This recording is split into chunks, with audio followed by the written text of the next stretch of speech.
পৃথিবী তোমায় নিয়ে, তুমি সারা পৃথিবী।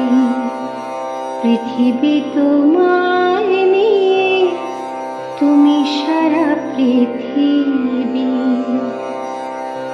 শীতল ছায়া তোমার গোসাই, শীতল ছায়া তোমার গোসাই, শীতল ছায়া তোমার গোসাই। সবাইকে দান করো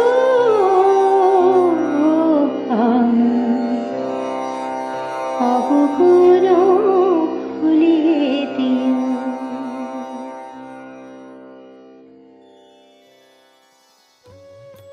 শ্রী গুরু ভাগবত দ্বিতীয় খণ্ড, মূল রচনা ডক্টর চন্দ্রভানু শতপথী,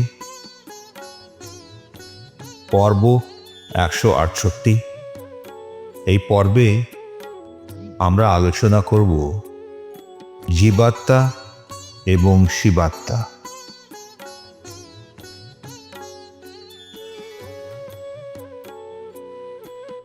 বিশ্বের সদ্গুরুর প্রতি এবং যারা প্রকৃত অর্থে জ্ঞান প্রদানে সহায়ক ভূমিকা পালন করেছেন, তাহাদের সবাইকে আমাদের প্রণাম জানাই।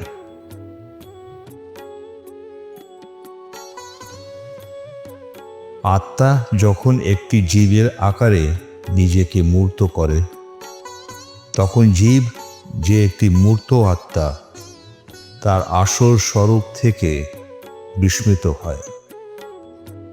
তার ঐশ্বরিক আত্মা সম্পর্কে বিস্মিত হয়ে সে নিজেকে একটি আবদ্ধ প্রাণী হিসাবে বিশ্বাস করে। কিন্তু শ্রী গুরু ভক্তের মধ্যে সূক্ষ্ম রূপে ঈশ্বরের অস্তিত্ব উপলব্ধি করেন। ভক্ত একটি আবদ্ধ আত্মা, কিন্তু শ্রী গুরু একটি ঐশ্বরিক আত্মা বা শিবাত্মা।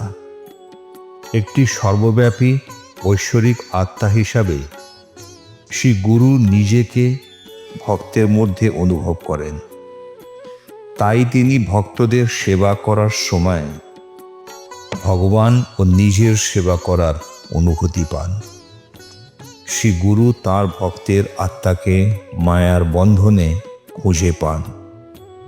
ভক্তের আত্মাকে ঈশ্বরের আত্মা জেনে আলোকিত শ্রী গুরু তাকে সেবা প্রদান করেন।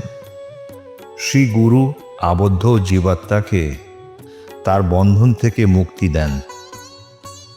শ্রী গুরু আবদ্ধ আত্মাকে তার পরম দেবত্বের অবস্থা অর্জনের জন্য মুক্তি দিতে চান।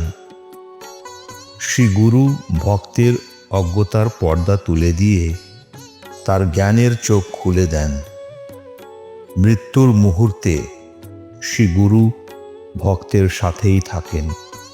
শ্রী গুরু মৃত্যুর পরে তার ভক্তের আত্মাকে তার নিজের লোকে বা অঞ্চলে নিয়ে যান এবং তার সাংসারিক জীবনের স্মৃতিকে বিলুপ্ত করে দেন।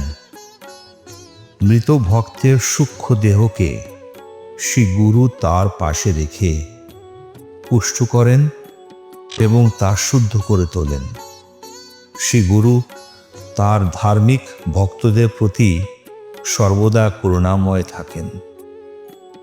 তিনি সুখের অনুভূতি দেন এবং তার দ্বারা দুঃখের অভিজ্ঞতা প্রদান করেন।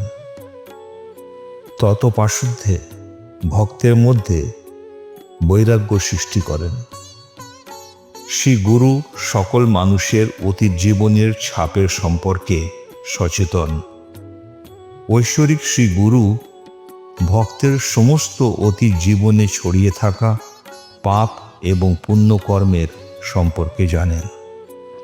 ভক্ত জন্মের সময় যে কোনো আধ্যাত্মিক স্তরে থাকে না কেন, কিন্তু শ্রী গুরু সর্বদা তার আত্মাকে উচ্চতর আধ্যাত্মিক স্তরে উন্নীত করার চেষ্টা করেন।